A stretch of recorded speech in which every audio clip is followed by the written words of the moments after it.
ఈరోజు తిరుమల తిరుపతి దేవస్థానానికి నేను రాకూడదట, పోకూడదట. కారణం ఏమిటంటే నా మతమట. నేను అడుగుతా ఉన్నా, నా మతం ఏమిటి, నా మతం ఏమిటి అని అడుగుతా ఉన్నారు.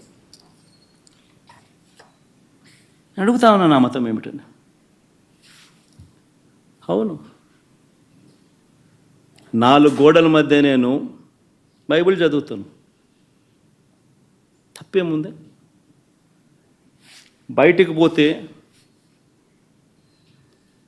హిందూ సాంప్రదాయాలను నేను అనుసరిస్తాను, గౌరవిస్తాను.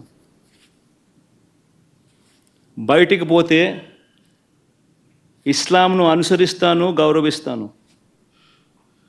బయటికి పోతే సిక్కిజంను అనుసరిస్తాను, సిక్కిజంను నేను గౌరవిస్తాను. నా మతం ఏమిటని అడుగుతా ఉన్నారు. నా మతం మానవత్వం. డిక్లరేషన్లో రాసుకుంటానేమో రాసుకుంటా. అదే మరిగా ఇప్పుడు మాట్లాడుతూ ఒక మాట మాట్లాడుతున్నాడు. నేను 4 గోడల మధ్య బైబిల్ ప్రాక్టీస్ చేస్తానని, బయటకు వెళ్తే హిందూ మతాన్ని గౌరవిస్తానని. గుడ్. గౌరవించడం అంటే ఏంటి? ఆ టెంపుల్కి పోయినప్పుడు ఆ టెంపుల్లో ఉండే సాంప్రదాయాల్ని పాటించడం, అక్కడుండే ఆచారాల్ని అమలు చేయడం, ఆ నియమాల్ని నిబంధనల్ని తప్పకుండా ఉల్లంఘించకుండా పాటించడం అంటే మీరు వేరే మతాల్ని గౌరవించినట్టు. అట్లా కాకుండా నేను ఎప్పుడు ఇంతవరకు ఎవరు అడగలేదు, ఇప్పుడు ఎవరు అడుగుతారు నన్ను, ఇది కరెక్ట్ కాదు. చంద్రబాబు నాయుడు హయాంలో నెయ్యి ఏ రేటుకు కొన్నారు? 276 రూపాయలు 2015లో కొన్నారు, టెండర్ల ద్వారానే. 2019 జనవరిలో, అంటే ఆయన చివరి దాంట్లో 324 రూపాయలు కొన్నారు. మరి అటేటప్పుడు ఇక్కడ 320 కొంటే తప్పేముందయా? ఉన్న రేట్ అది. వాళ్ళు టెండర్లలో వాళ్ళు కోట్ చేసినారు, L1 కింద ఎవడైతే వాళ్ళకి ఇచ్చినారు. ఏం తప్పు జరుగుతూ ఉంది? నీ హయాం అంతా ఇదే రేట్లతోనే జరిగాయి, కొనుగోలు చేశారు. మరి ఇప్పుడు కూడా అదే రేట్లతోనే కొనుగోలు జరుగుతూ ఉంది. అంటే మీ పీరియడ్లో ఈ మార్గ జరిగింది, పలాని కాంట్రాక్టర్కి ఇచ్చారు, 319 రూపాయలకు గీకి ఇచ్చారు, నాసిరకం గీ వచ్చింది అని అంటే ఏ విధంగా మీరు సమాధానం చెప్పాలండి? నేను అడుగుతున్నా, ఎందుకు కండిషన్స్ అన్ని మార్చారండి? టెండర్ పిలవడానికి ఎందుకు కండిషన్స్ మార్చారో సమాధానం చెప్పండి.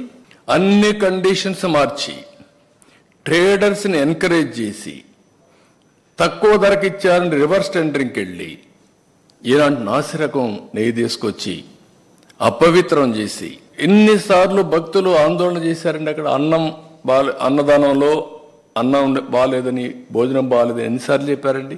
అదే మాదిరిగా రూములు బాగాలేవని ఎన్నిసార్లు చెప్పారండి.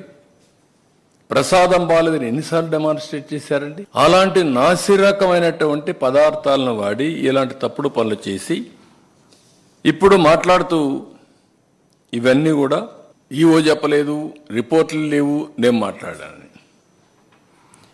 చంద్రబాబు నాయుడు చేసిన తప్పును కప్పిపుచ్చుకునేందుకు, టాపిక్ డైవర్ట్ చేసేందుకు, డిక్లరేషన్ అనే టాపిక్ ద్వారా రాజకీయంగా టాపిక్ డైవర్ట్ చేసేందుకు, గొడవలు క్రియేట్ చేసేందుకు పక్క రాష్ట్రం నుంచి బీజేపీ వాళ్ళని పిలిపిస్తాడు, వైఎస్ఆర్సీపీ వాళ్ళని ఎవరిని రాకుండా చేసే కార్యక్రమం చేస్తున్నాడు, పోలీసులను మోహరిస్తూ ఉన్నాడు.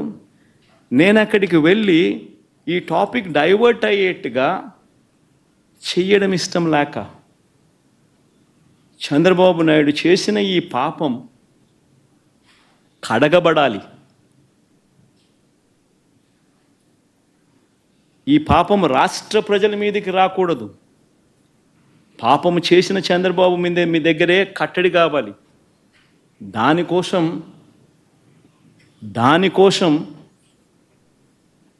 టాపిక్ డైవర్ట్ కాకూడదనే ఉద్దేశంతో నా పర్యటనను పోస్ట్ పోన్ చేస్తా ఉన్నాను. మాజీ ముఖ్యమంత్రి తిరుమలకు వెళ్ళొద్దని ఎవరో చెప్పినట్టు మాట్లాడుతున్నాడు. వెంకటేశ్వర స్వామి మీద భక్తుండే ఏ భక్తుడైనా సరే వెంకటేశ్వర స్వామి దగ్గరికి పోయే అవకాశాలు ఉన్నాయి. అదే సమయంలో ఎవరైనా వేరే మత మతాలకు సంబంధించిన వ్యక్తులుంటే అక్కడ కొన్ని సాంప్రదాయాలు ఉన్నాయి. ఆ సాంప్రదాయాల్ని గౌరవించాలి. ఇది చాలా టెంపుల్స్ లో ఉండే ఆనవాయితీ. ఇక్కడ ఎవ్వరు కూడా ఆయన పోవద్దని చెప్పలేదు. ర్యాలీలు, జన సమీకరణలు చేయొద్దని చెప్పాం.